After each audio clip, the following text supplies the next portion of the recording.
Don't you wanna go? It's a place to be. Strangers become family. Fried chicken and mac and cheese. Grill ladies' recipes. Won't you and your family come and change? With Candy and the gang.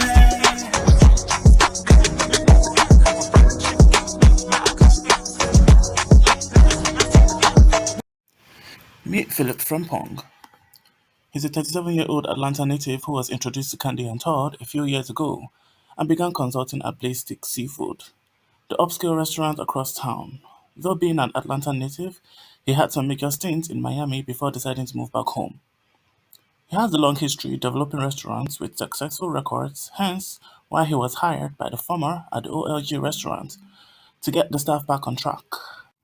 People have described him as extremely hot, quote unquote sexy, ripped, and unearthly. Not only because of his no nonsense bureaucratic style, but because he is currently dating a man whose name is the Latin version of his.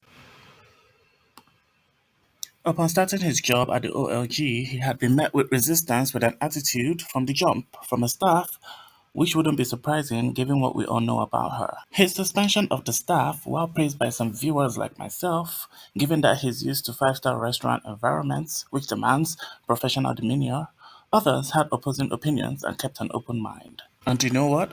They were right.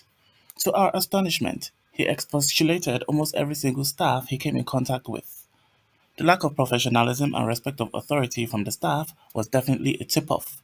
But the bigger problem was Philip. Sergeant Philip confuses the restaurant business for a military operation. A manager should hold everyone accountable and respectfully bring their flaws to attention, not create a hostile environment, allow his emotions to impact his decision-making, more so attempt to contest everyone's vigor, not to mention his condescending and disrespectful tone.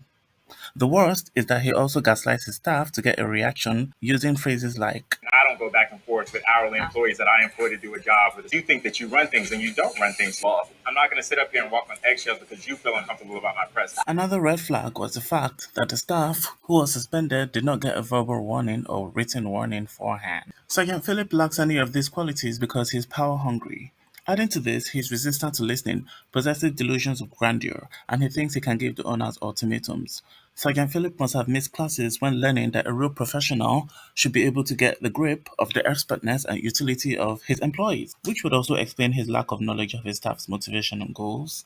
What dumbfounds people is that Sergeant Philip didn't reach out to Torin via text message for a formal introductory meeting with him to make him acquainted with his expectations.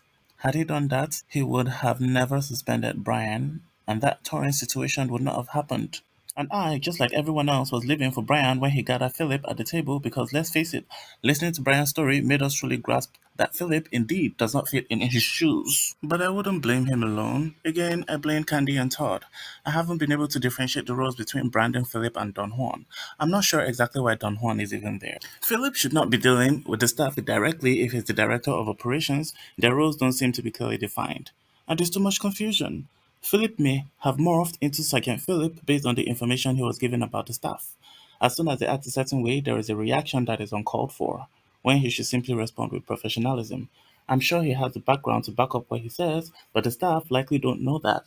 All they know is, here's this other person telling them what to do again, and given that no one stays around long enough, the respect for authority is gone. But back to Philip.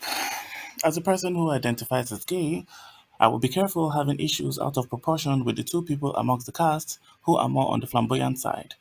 It is giving the viewers an opinion about prejudice against your own sexual orientation, and while I personally don't think it is, it's very fragile. But anywho, let's all remind Sergeant Philip that he's forgetting two fundamental concepts.